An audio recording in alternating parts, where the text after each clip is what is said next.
Okay, so today, actually for the last couple days, been doing trim. Um, I do a little more detailed trim job um, than a lot of people do. Actually, a lot of builders, they don't even wrap the windows anymore with trim. They just put a sill, and this has been for years. They just put a sill and then they drywall around the window, put a corner bead on. No, I don't like the way it looks. Even though this is a low budget house, like I said, it's I said a few times, it's 200 grand. Actually, it's sold already, even before I had the drywall up. But anyway, yeah. So I like to put at least trim the windows out. Now I do this detail. Actually, there'll be up on top here is there'll be a little. It's called a bed mold, like bedroom, but bed mold. 1.75 inch. They come in different widths. I think they come 1.75 inch, 2.25 inch, 3, something like that. They look like a little crown molding. Okay, so I'll wrap the top with that. You know, I'll come out to a little return, then come this way, and then a little return back in. It looks like a little crown molding. This is a real typical detail for older homes, like stuff built in the 30s and before. It's not real complicated to do. I do it whether I'm doing it or I'm hiring. You know, the carpenters charge more to do it, but obviously when I'm hiring the trim guys. But it looks really nice, and it's not real complicated. You know, compared to, and you don't have to have anything custom made. That's the other thing. When I do high-end houses, all my trim is custom made. It's all poplar. I'll use some MDF here and there if I just need some, 1x4, some square stock. But it's all poplar. It's all custom made and custom profiles, all that. I have a trim package that I used when I was building higher end houses. But anyway, so for something like this, this is real simple to do. It looks real nice, especially if you're building for resale. Well, even if you're building for people and you give them a nice trim package like this, people like it. So what I do is I buy a standard sill, which is this here. This is a 5.25 inch by 3/4 inch sill. It's finger jointed, of course, because this is all paint grade. I try to buy as much MDF as I can. I like working with MDF. It's straight, easy to cut, square. There's no blemishes. There's no knots, no warping, no twisting. So I use it whenever I can. But anyway, this is not available in MDF, and actually for a sill, it probably shouldn't be anyway. It gets moisture and what have you. So anyway, so I install that, and then when I do my sill, I cut here. So I do a return instead of just cutting it off. Some people just cut stuff off. I don't like to do that. I think it looks bad. People are always trying to save a few minutes here and there.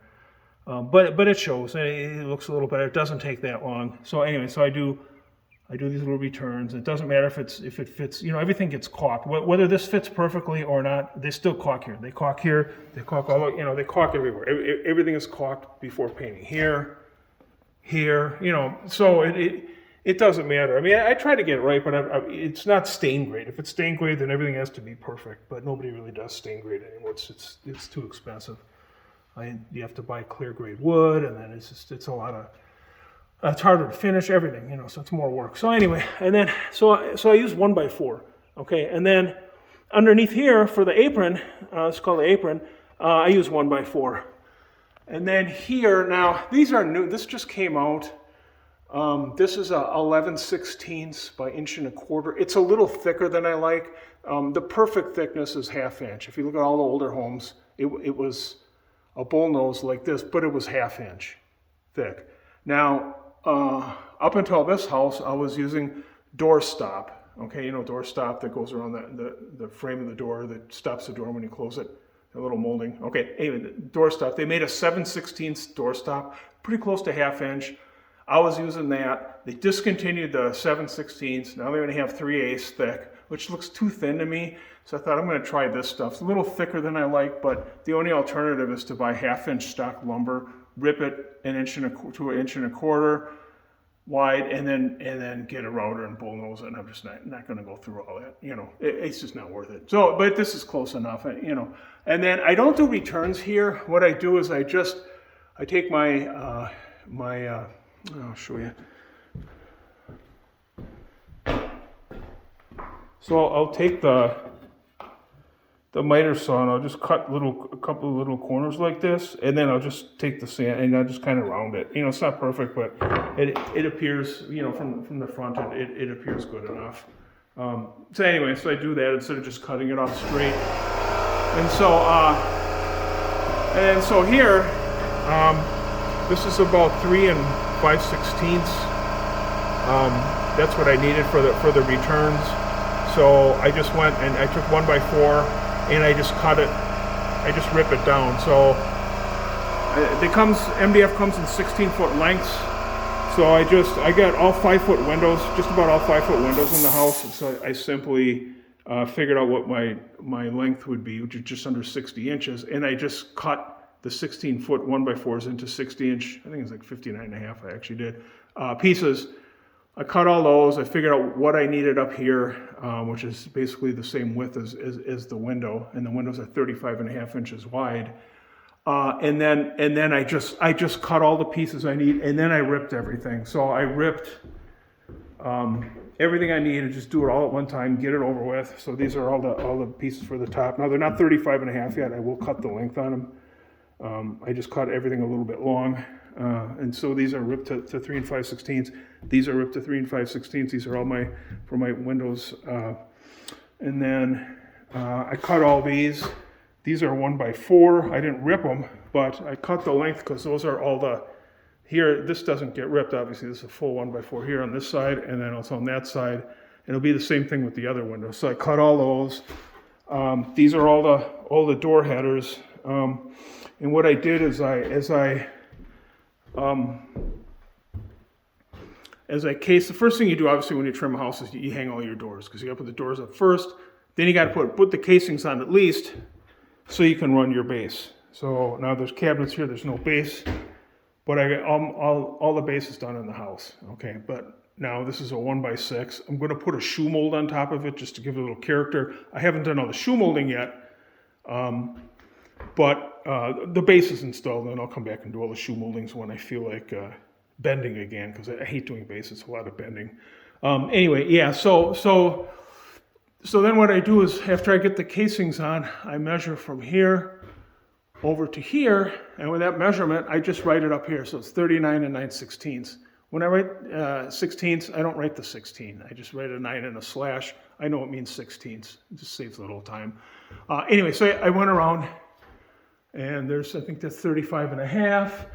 So I did every doorway, every single doorway. I wrote up above in pencil, and then I went and took the 1x6, and I cut all these pieces. These are all the door headers, and then I also wrote the scratch a dimension on there so I know which piece is which, and then I'll simply install them later. What I want to do is I want to with these, I want to get the that's called the parting bead, the one I was just talking about, that's 11/16 thick. It's called parting bead. So I want to install all my parting beads. I like them to go past about 9/16 on each side. So I'll measure this, add 1 1/8, cut the parting bead, round the edges, and then put a few nails in, pin nails in, and install that. And then also cut the bed mold. The bed mold isn't coming in until tomorrow. This molding came in last Monday. And the bed molder was on back order. I think they were out of it or whatever. So anyway, so it's coming tomorrow. Then I'll install all the bed molding on these, so they'll all be completely done. And then all I do is I simply put them up there and put maybe like 3 nails, and it holds the whole thing up. The only reason I even put this one up is this is kind of long to try to put the bed molding on first. So because this is like, I don't know, 12, 13 feet long. So I just went ahead and put this one up, and then I'll put the bed mold later. Okay, I did put the parting bead though, of course. But anyway, yeah. So that's kind of how I do it. It's quicker, it's easier, faster. So anyway, yeah. So that's that. And then here, I had This was 1x6 that I ripped this from. This ended up being like, I don't know, 4 1/4, 4 3/8, whatever it was. I don't remember. Same here. It's more than 3 1/2, and it being 4 something. Whenever I do windows, like a bank of windows, I usually just do 2 2x4s in between. I do a continuous header, which you'll see if you look at my framing videos from when I was framing this house. I do a continuous header all the way across, and then I just run double 2x4s up to the bottom of it, right? So they go up to the bottom of the header, and that's it. And then they support the header. Anyway, yeah, so I like the windows closer together, and I don't like too much wood, or if you're going to drywall it, too much drywall between. I just think it looks nicer. Same thing between the door and the windows. So when you stand back, you know, this house obviously has a view, but even so, you know, it's a nice look to it, instead of having big wide area between the windows. So anyway, yeah, so here, so that's kind of how I trim these out. And then here, this would really be a continuation of a casing, a regular 1x4 casing, like all the rest of the doors in the house. So that's why I didn't make it wider. It's only wider because it needs to be here, but aesthetically, you would want to do this as the same width of casing, 3 1/2 inches, as you're doing around all the doors in the rest of the house. And then the apron underneath, which is 1x4. And then at the end of it, at the end of the apron, I just line it up with the casing. Some people put these weird angles on apron moldings, whether they're 1x4s or whatever. I just think it looks hokey. It's something that started, I think, maybe in the 60s or 70s. And along with any architecture, much after anything after World War II, or, you know, from the 1940s on, I basically don't like. But anyway, yeah, so I don't like the way it looks. I think it just looks better like this. So anyway, so that's kind of how I do that. And then the same thing here. This lines up with this, and then, like I said, I like about 9/16 overhang on these, at least. And then down here on my my windowsill, I like to run it about 3/4 to 7/8 past here. I just think it looks better to have it go past 3/4 inch to 7/8. I think this one came out around 3/4. I try to shoot for 7/8, but it doesn't always work out that way. You know, when it's a long unit like this. So anyway, so that's kind of that. Real simple, basic, kind of old school, timeless trim job. Doesn't cost a lot of money. Doesn't take a lot of effort. Doesn't require any. You can work with stock materials, so you don't have to really order anything custom. I mean, you can. I've done these type of trim jobs where they're more custom than this. It's the same basic style, but this is good enough, certainly for this price range. Now here, I'm installing the windowsill. So what I've done is I've tacked, these are the door shims. You could use thin pieces of wood if you have one. And I've just tacked like 3 of them, put one little pin nail there. And what that does is that holds this thing up for me. So the back of this is called the window return, the one that's 3 5/16, the piece of wood that goes this way. So the back of that return is even with this, right? So I take a square, and I square out from here, and then I make a pencil line. Well, you can't see it now, it's underneath here, but I make a pencil line on the wall, and then I figure the width of my trim, where the end of my trim is going to be, and then I add that 7/8 inch to that, and then I make a mark. Or actually, what I did is I pounded a nail in at that, because what I wanted, the reason I made a mark, and then the reason I pounded a nail is I can hook my tape measure on here. I can measure all the way down to this end. I can figure the same thing, where the 1x4 is going to end, right? And then add the 7/8, and then I made a pencil mark. So I take that measurement, and then I cut this to that length. So now what I'm doing is I'm gonna cut this out, and this, and so on. And then once I cut that out, I'll also put a 45 from this very corner to wherever this meets here. This is 3 5/16, so I just went a little more than like 3 3/8, The trim's going to cover it anyway. I measured out 3 3/8, so I'll make a 45 to there, and then I'll cut that little return piece that goes here. I'll do that for both sides. And I always glue those little returns. So I put glue, and then I put a nail this way, 1.25" nail this way, 1.25" nail that way, and then it's glued. And these will be notched out, and then I'll take these shims out. These are just temporary. It's just to hold it here so I can do my measuring and my marking. And then I'll pull these off. I'll slide this in, because the first thing you got to do, of course, is you put the sill. And then after I put the sill, I cut the return pieces. So I'll cut the 2 legs, and then the one that goes across the top, which I'll nail down. I do it on the floor, so I'll have it standing here. I'll put the top one on. I'll nail down, and then I'll nail down the other side. So those 3 pieces I put up as one unit. So I put it in here. I'll put it in the opening. And the back, like I said, the back of that return of each piece, whether it's this side or the top or that side, the back of it is the same as the back of this. So now the return will come, okay, the MDF is 11/16 thick. So the MDF will come in 11/16 from here, all the way around. So you'll get a nice even window reveal all the way around. Just looks nicer. Obviously, when you drywall, you can't do that because the windows don't always sit square in the frame, or the frame isn't square, or whatever. And then installing those, I kind of got my own way of doing it, although I've seen other people do it. I nail these 2.5" nails. I've got a Senko nailer that does 2" and 2.5" nails. And then I'll put that, so I've got the 3 pieces, they're nailed together, and they're set in there. And then I'll take my flat bar. So what I do is the piece is here, right? So I push kind of hard against here. Push the piece hard against there to kind of hold it, and then I'll nail it. Okay, and I leave it out from the frame a little bit, but I'll nail it, and then I'll do that in like, let's see, 1, 2, 3, 4, probably 5 places here, or maybe even 4, and then the same on this side. And then what I do is I take this, I don't nail the piece tight to here. I leave it out a little bit. That's why I push it tight against here. It kind of holds it, even though the nail wants to push it back, and it'll move a little bit. It gets it, pretty close to where you want it.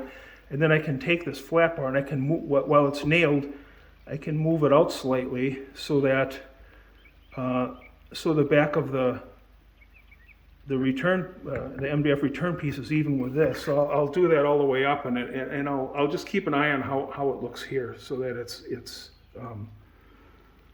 the reveal is the same, right? So I'll just adjust it like that. So when I'm done, that piece it's just kind of floating there, but it's held in place by those nails, the 5 nails that I put in. And then so when I put this piece of trim on, I use 1.5" nails.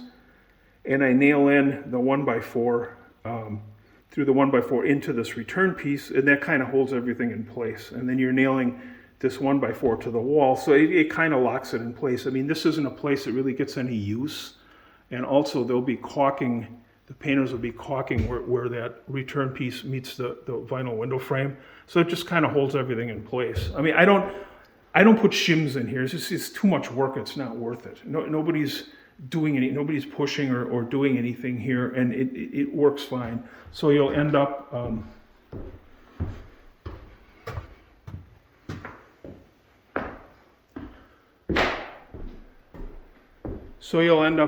like this. So you see I got a nail here, I got one up here, one here. Yeah, I got 4. It's enough. You don't need that many. And like I said, they'll be caulking here. So this is it's just floating. There's no shims between this and the 2x4 that's behind it. I adjust it. I kind of eye this to make sure this stays the same, and that this side here, this is the same as here, and the same here. And see, I also put one here on the top. Like I said, if it's in too far, I take the flat bar, I just pull it out. It'll just move the nail out just a little bit, and it'll hold it until you get your pin nails in in here. See, there's these pin nails here. Those are nailed in this way, and that'll hold everything this way. And then this piece here, whether it's this piece or that piece, is nailed into the framing here, so nothing can move anywhere. It's faster and easier than trying to put all these shims in there. I shim doorways before I install, or as I install them, but I don't shim these window returns because like I said, it's not worth it. This is fine. Nobody's going to be drop kicking this. I mean, it doesn't even move. And like I said, once you get all this caulk in here, everything's held in place. Faster, easier. I mean, that's what I do. And I've seen other trim guys do it. Guys are trimming out new houses. You know, they're moving really quick. That's what they do. Nobody sticks all these cedar shims in and shims out window returns. But like I said, doorways you have to. All these doors are shimmed. Usually 4 to 5 points on each side. Because you have to, you know, you can't just have those float. You know, those get use and banging around and so on and so forth. So anyway, yeah. So that's kind of what I do. I want like all these are all the same length, 81 1/4 or whatever they were. So I cut all these for the whole house. I figured out how many needed. I cut them all, and then I just went around and installed them. That's kind of how I do things. I cut all these. You know, all this stuff is cut. So this is everything I need.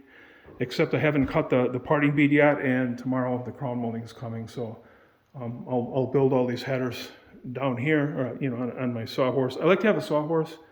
I like to work like this. I don't like working on the ground. I've got a table saw for ripping, and a couple of sawhorses with some 16-foot 2x4s on top. But anyways, yeah. So I like to. It's more productive that way. So I do groups of all the same things. So now I'm trimming windows. So I'm going to go around and trim all the windows out. When all the windows are trimmed out, they'll be done tomorrow. Then I'll come here, I'll build the door headers, and then slap all those up. When I was doing base, I was just doing base. When I was hanging doors, I was just hanging doors. When I was putting the trim on the doors, I was just putting the trim on the doors. Got all the doors done, then started doing the base. Kind of like that. It's a faster and easier way to do it. So let's see, what else? Sliding compound miter saw. Best sliding compound miter saw ever made. Unfortunately, it was discontinued in like 2008. I think it was 2008 they discontinued this. This one is from the early to mid 90s. And once it was discontinued, of course, you go on eBay and find stuff. So then I was buying them on eBay for a while. I bought like 5 more. I've got 2 in the box, never opened. I don't know if they were gifts or somebody thought they were going to build something or what. And they're still in the box, sealed. Never used, and then I got like 3 others, and then I got this one. And this is my one from, I think I bought this around 1994, 1995. Still working good.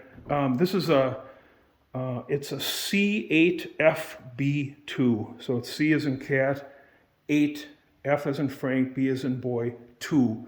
The model before this was just a C8FB. Never had one of those. It's almost the same. I don't even know what the difference, the upgrades are. I've seen other carpenters with them, and I never bothered to pay attention. I think they're basically identical. But like I said, this thing has been discontinued. You can still find them on eBay, but you know they're pretty. At this point, they're pretty worn. Most of the ones you find, and these were expensive at the time. These were around $800 new, which was a lot of money in the 90s. But I mean, this thing it's precision. It's an 8.5 inch. Hard to find blades now. You're mostly stuck buying 8 1/4 inch blades. The only drawback with this saw is you can't cut through a 2x12 at a 1x12 at a 45 degree angle. It won't, because it's an 8.5 inch. You need, I think, a 10 or 12 inch to get through that. But this thing is precision. I mean, it's heavy. I mean, this thing's like, it's like carrying a tank around. So that's the other drawback. But heavier tools, you know, the more weight, the less vibration, the more accurate they are. This thing's extremely accurate. These were made when Hitachi was still making tools in Japan. So these are made in Japan. They're not made in Taiwan or wherever they make their stuff now. Anyway, it's a beautiful saw. If you ever find one, buy it. If it isn't falling apart. Like I said, I've got enough to last me more than a lifetime. I mean, I was like, I could buy them for like a couple $100 at that time, you know, because they were used tools. And all the ones I bought were hardly used at all. And like I said, I have 2, you know, for ones that you can tell here how much a saw has been used, you know. It still has all its parts, you know. A lot of times these are missing, you know, that sort of thing. So anyway, so that's kind of that. So that's kind of how I'm set up. here for ripping. Oh, got a roller. The roller thing here, it helps when I got these set here. Just use some wood scraps. It holds the here and here. They're nailed in so they don't move. But they're just temporary. So I can cut 16 foot lengths here, and then, like I said, the roller helps it roll a little bit. Yeah, so that's kind of it. That's trim. I'll probably do one more video on this, maybe when I'm done. Maybe go over some things again. Or maybe after I do the cabinets, because I'm going to install the cabinets. They're supposed to be delivered next week too. That's another video. Anyway, that's kind of it. Oh, the other thing, if you order your jams, like I don't buy my doors from, let me go to this jam, from big box stores. I don't buy hardly anything from big box stores. I go to suppliers. 4 9/16 is a standard width for a jam. Now here, our 2x4s are 3 9/16 to 3 5/8. They're not 3 1/2 like they are in other parts of the country.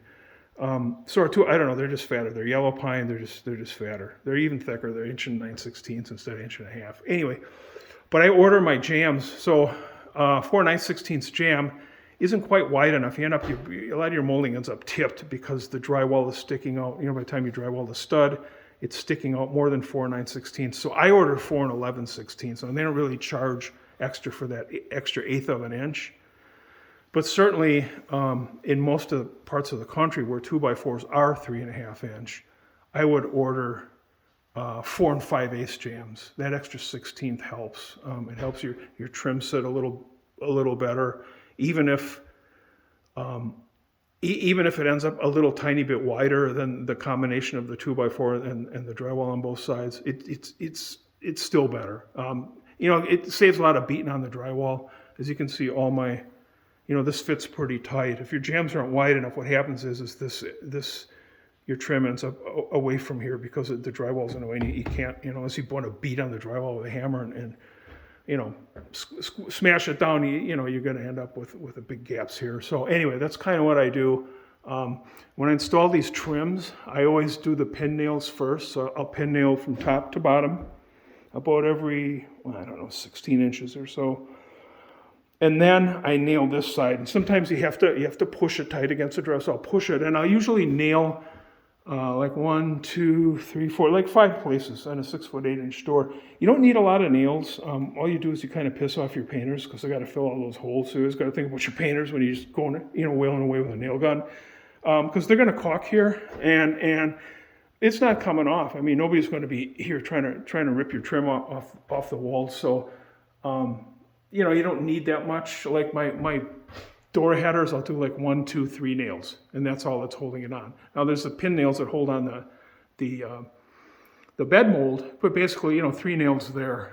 You don't need to use a lot of nails. That's my point.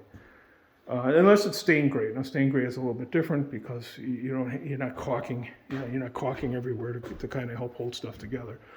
So anyway, yeah, I think that's it. And I need to get back to work. 28-minute video. Yikes. Oh, check out my channel. I got other stuff. Framing, roofing, kind of from building this house. Because I built this by myself, built it from scratch. So I go over the different aspects of it, try to explain all these little details that other people don't really explain. I mean, they show you stuff, but they don't explain it. And sometimes it's hard when you're watching, especially if you're inexperienced, to pick up exactly what they're doing and why they're doing it. So I try to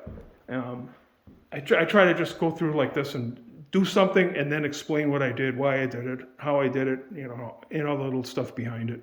And then also pointers about, building houses for resale, which is basically what I do. I do some custom homes if I think the homeowner's not going to be a headache. But basically, I just like to build spec homes, build them and put them for sale. Anyway, okay, now it's 29 minutes. Back to work.